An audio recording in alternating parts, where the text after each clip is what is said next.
All right, Anissa and Alex, I think we're ready to go whenever you're ready.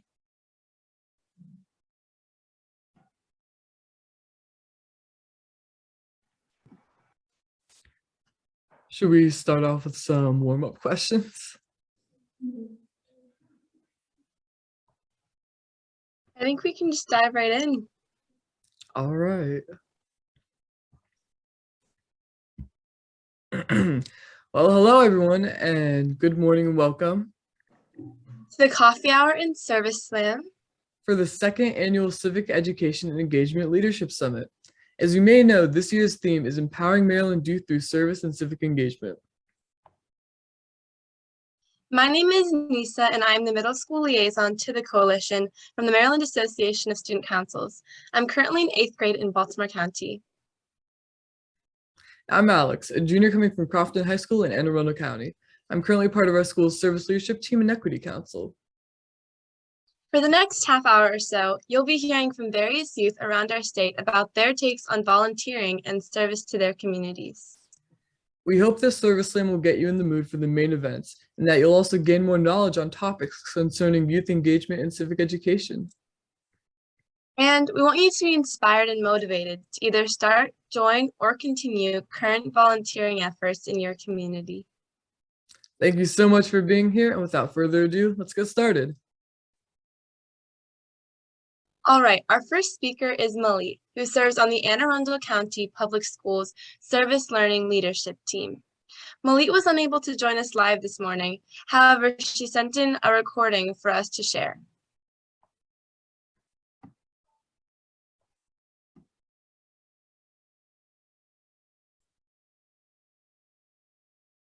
Sounds like we're having trouble hearing that, Anissa or Jeannie. Guess what I forgot to do. Let's try that one more time. Yep. Hello, my name is Malit Mesfin, and I'm a junior at Crofton High School. I'm here to talk about something that I'm really passionate about and a big part of, which is the Anne Arundel County Student Service Leadership Team.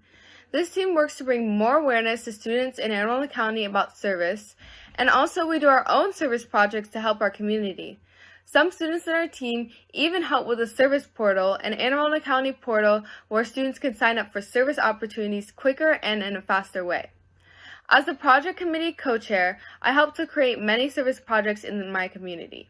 Some of these projects are a winter clothing drive, which is where we collected winter clothing items throughout many libraries in the Anne Arundel County system, and we passed them around at Baltimore by giving them to various organizations, and also our self-care basket to healthcare workers to help them during this pandemic.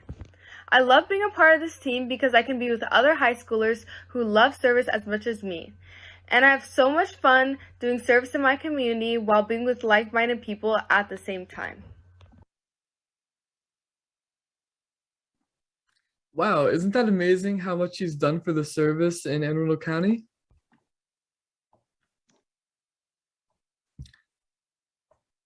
All right, our next speaker here is Iman. Iman has done a lot of things in service, in which we're now going to allow her to present to you guys.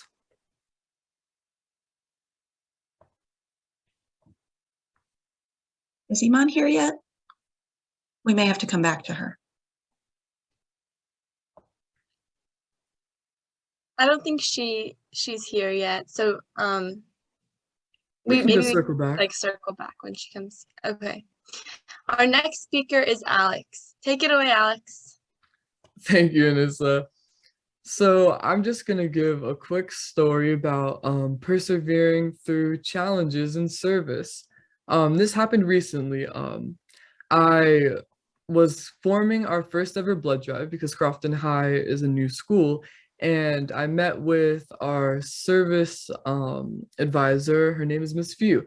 We planned this, spent a lot of research time on it, had conversation with Red Cross members, all of this stuff. And after about 2 months, we finally set up meetings with administration, and the request was initially denied. It was denied because of some conflicts and some misunderstandings, but instead of giving up, because of how important this project was to us, we continued to push for more meetings, and after around 2 more meetings, We got approval from our administration and finally from the county to go ahead with the blood drive.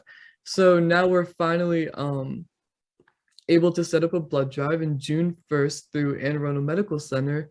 And that's going to be a massive benefit to not only students to get them engaged with service, but also with individuals who are in dire need of blood right now. Wow, it's incredible how you've been able to help the community so much through just the one project.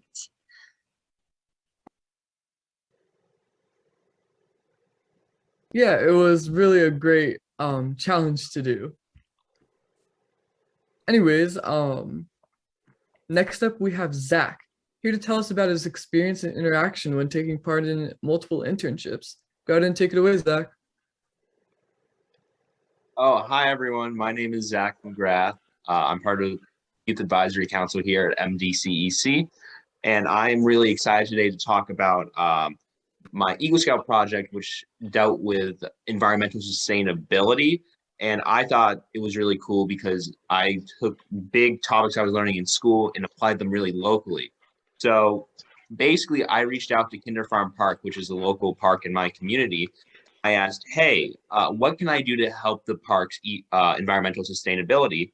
And they said, we are having a lot of problems with invasive bird species. And they asked if I could coordinate making a big service project and build around 60 eastern bluebird boxes to help native species compete with invasive species. So what I did is I got a bunch of students who cared about environmentalism at my high school. We all got together, we researched the topic, and we found out the best way to build a bluebird box that would help the birds. And we built around 60 of them, and they're currently being used in Kinder Farm Park to great effect to help out local species. And we were really proud because we helped with such a big issue as environmental sustainability, and we did it in a really small, tangible way that's really helping out the environment in Anne Arundel County, where I'm from. So thank you.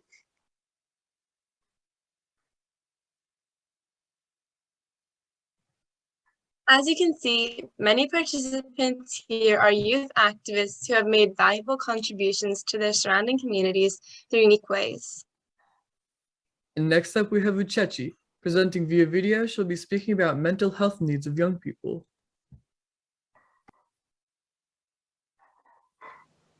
Good morning, everyone. So my name is Uchechi Umba, and my commitment to my service project started a couple months ago when I was at a leadership summit down in Baltimore, and Dr. Laura Sokola, who was the speaker, told us that the most important aspect as a leader is to make sure that you inspire other people. And I thought that this was very important because sometimes when people do service projects, they do it just for the outcome or just for the title. So when I created my own service project, I wanted to make sure that what I was doing was inspiring other people. So in December of 2021, I founded my own service project called Inspirere, and that is the Latin root word for inspire, and it means to breathe life or to blow life into someone else. So I decided to name it that because I wanted the root of my service project to be literally inspiring other people. And basically, I send letters of encouragement, books, mental health resources to youth in rehabilitation centers across in DC and in Maryland.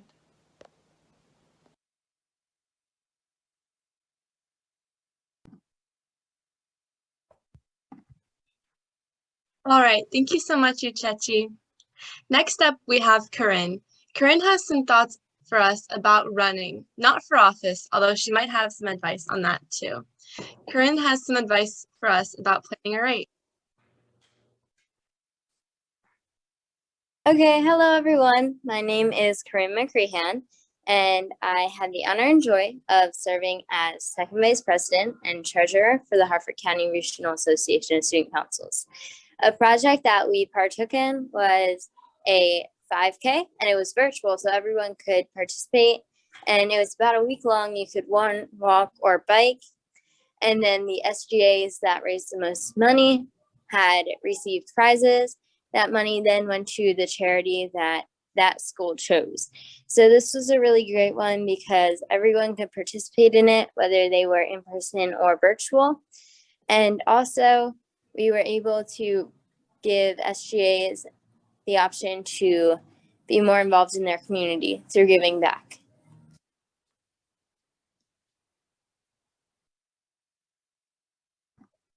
Wow, that sounds great. Did you ever have any challenges you faced when doing that?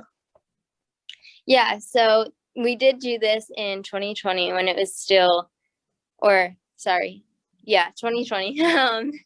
So there was still a lot of concerns with COVID, and also when we were handing out prizes, making sure that we were able to safely do everything. But I definitely think it was worth it because now we have much more involved SGAs.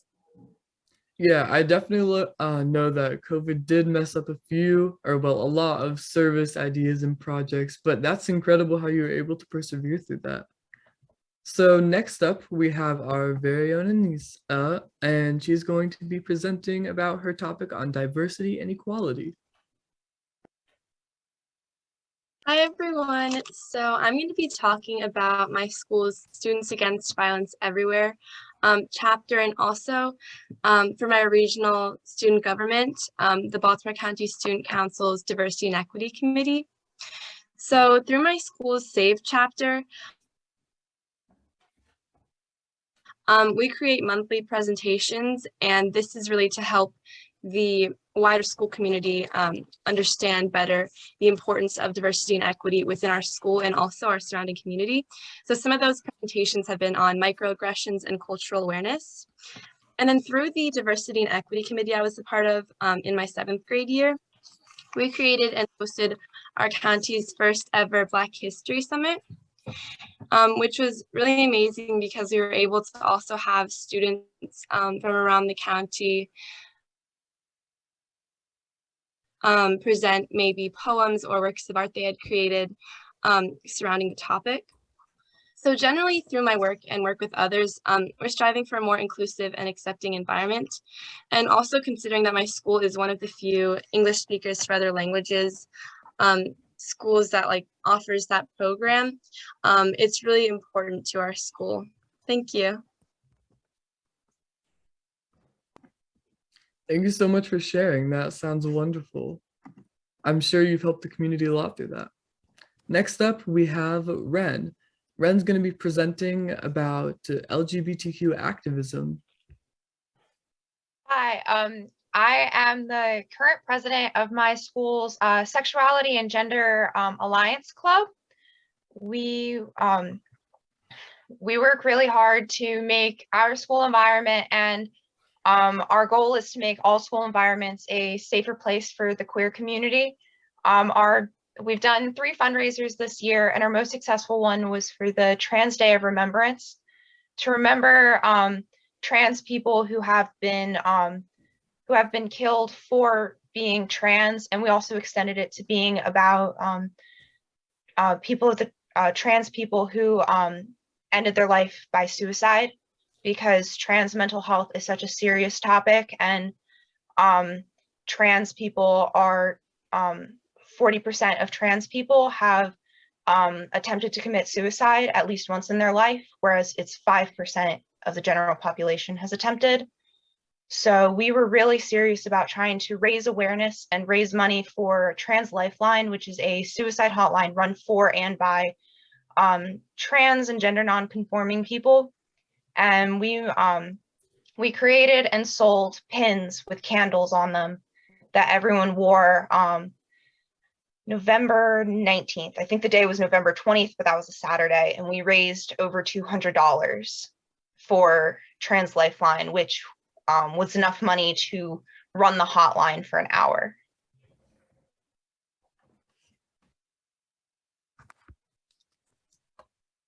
Thank you so much for sharing, Ren.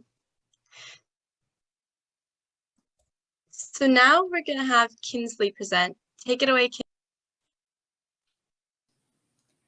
Hi, my name is Kinsley Potts. I'm in the 7th grade. I'm 13 years old, and my passion has led me to volunteer at 6 different counties.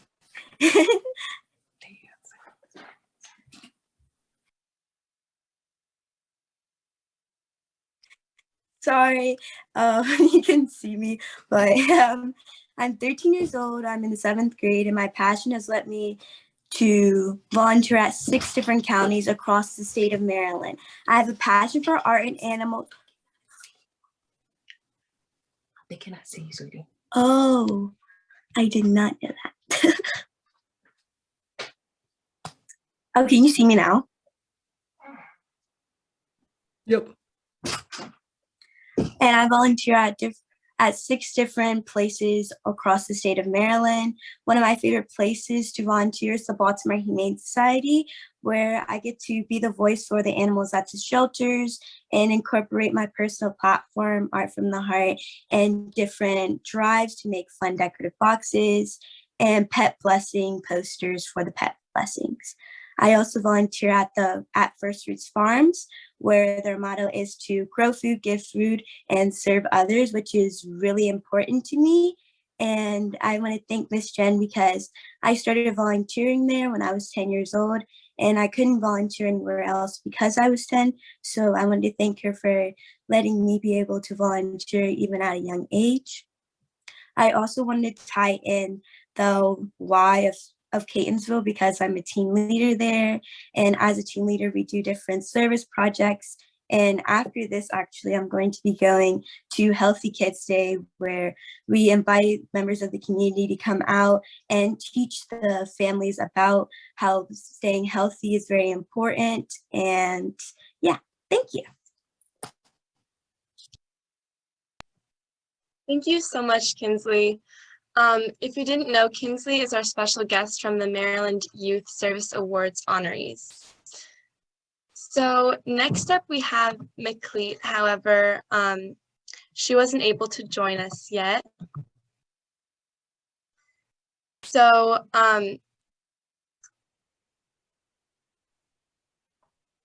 after that, we have Roa, who's the student member of the board elect in Baltimore County. Go ahead, Roa. Anissa, I think we do have Advika here. If she's not in the script, I apologize for missing that. Hi, sorry, I'm here. My name is Advika. I'm from Montgomery County. I'll be talking a bit about some environmental efforts that I've been doing for the past 2 years. So my friend and I founded an organization called Compostology, and we work to eliminate food waste from public schools. And to do that, we put separate green bins in the cafeterias, and we train the students to dispose of their food waste separately from trash and recycling. And then we implement different environmental education to really capitalize on that program's potential to teach the whole community about eliminating their food waste and just developing green habits. And to do that, we got a grant from the World Wildlife Fund, as well as different other grants to fund the program. And we co-authored a bill in the Maryland General Assembly that is now going to give $250,000 each year for 5 years as a grant program for schools to start more programs. And so if you guys are interested, and if you know schools that are interested, now you guys can apply to that grant to receive funds to start programs like these and be the student leaders that are leading these programs. Thank you. Wow, that sounds great. How did you go about starting that club? In 2018, in 7th grade, we started like a single program for a science competition. And then after that, during the virtual year, we just kind of reached out to different people in the community to try to get support for starting more programs. No way, that's incredible. Thank you. All right, so next up we have Roa, a student member of the board elect in Baltimore County. Go ahead. Sorry, muted myself. Hey guys, so happy Saturday, good morning. My name is Roa Hassan, as introduced. I was recently elected to be the 42nd BCPS student member of the Board of Education, which is a little bit surreal, a little bit like a dream come true, and I'm happy to talk about that, but I actually want to talk to you guys a little bit about my activism before that and how I sort of got to that position. So in I think it was 10th grade in 2020, after the wave of Black Lives Matter protests had sort of died down a little bit in October. I decided to organize my own youth-led Black Lives Matter rally as a person of color who went to a predominantly white middle school. I saw the disparities in racial education. I saw that racism was prevalent in our own backyards. So I wanted to make sure that we were continuing this conversation, that it wasn't just a first wave thing and then we sort of brush it aside. So I wanted to keep the conversation running, and I wanted to keep it youth focused because we have so much power and we have, like, strength in our voices. So I wanted to make sure that we were continuing that conversation. So I organized in that year, and then I organized again next year, but right in between that, I actually founded a youth advocacy organization called Mike Up Maryland, where basically what we do is educate young people on how to organize themselves, how to find their passion and hone it in and create their own actionable thing. It's sort of like how you guys do all of these amazing things. I want to make sure that all of our young people are able to do that too. All of our young people know how to do that and have the resources available to them, because I know when I was organizing, I had no idea what I was doing. So that's sort of how, Mike Up started. And then I organized another local Black Lives Matter rally in 2021 in December. And right after that, like the next, 2 months later, I ended up running to be the BCPS student member of the board elect, and we had young people show up in record numbers. 13,000 students voted, which was crazy because the year before we only had 5,000. And seeing that youth power, seeing that, young people turning out, that is always what is like the one thing that I take away from that election, from that process, because I think it just speaks to our power and speaks to how involved we're becoming. And I think that's that should always be the takeaway with anything that we do as young people, is making sure we're getting more young people involved. So thank you guys so much for having me, but that's what I got. Well, congratulations, because 13,000 is an incredible turnout. What are your plans from here? Do you plan to continue holding rallies for this, or do you have anything else in mind? Oh, good question. So I want to make sure that I'm shifting to educating more young people with Mike Up, just because we do have some rallies coming up in the summer in coordination with March for Our Lives. But I think other than that, it's just being able to focus on my term and getting real systemic change, pushing for young people on the Board of Education. That's incredible. And I'm going to pass the mic over to Anissa now for the closing remarks. So as we close the coffee hour portion of the summit, we'd love for you to participate in this closing word cloud that we have for you. So if you would just click on the link that I just put in the chat, and we'd love for you to write one word or maybe a phrase for what you're most looking forward to in the main summit.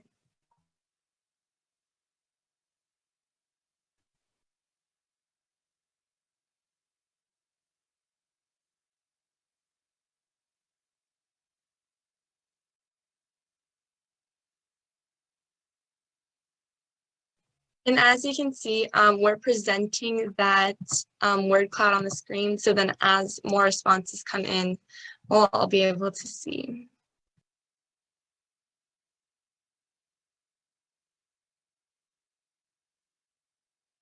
And Jeannie, you'll just have to refresh the page for them to load in.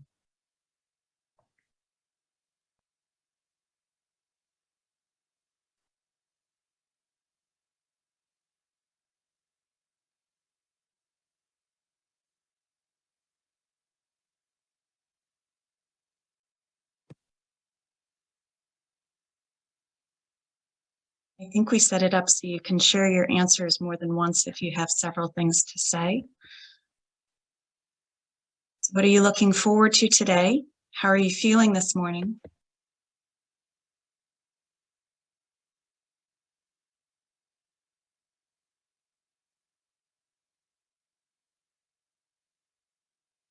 I want to thank Anissa and Alex for taking ownership of this. They put together the script and I helped them coordinate with everyone through email, but they really decided together, the Youth Advisory Council decided together the format for what we would do this morning. And we're really happy to have so many of our own members and some potential members with Roa and Kinsley here today. And so thank you, Alex and Zach and Anissa and Ren and everyone who's been participating. And thanks to Quinn, my partner in crime, as we've been doing this. I'll refresh again. Any last minute thoughts for our answer garden? What are you looking forward to today? What have you taken away from our Youth Advisory Council Service Slam?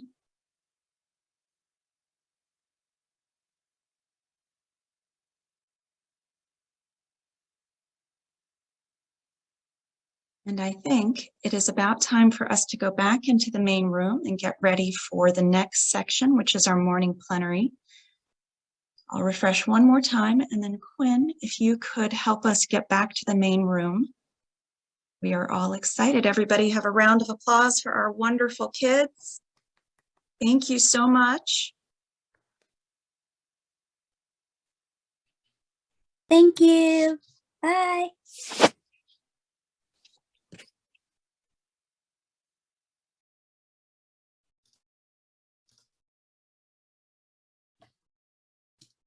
Are on circulation right now. We can we wanted to let you know that if you would like to change your name, we've got a way to do that, and we can maybe slow down that slide and explain that. We've also got slides that can help if you need a little help knowing how to mute or unmute yourself. We can show you how to do that as well. We'll be getting started in about 2 minutes.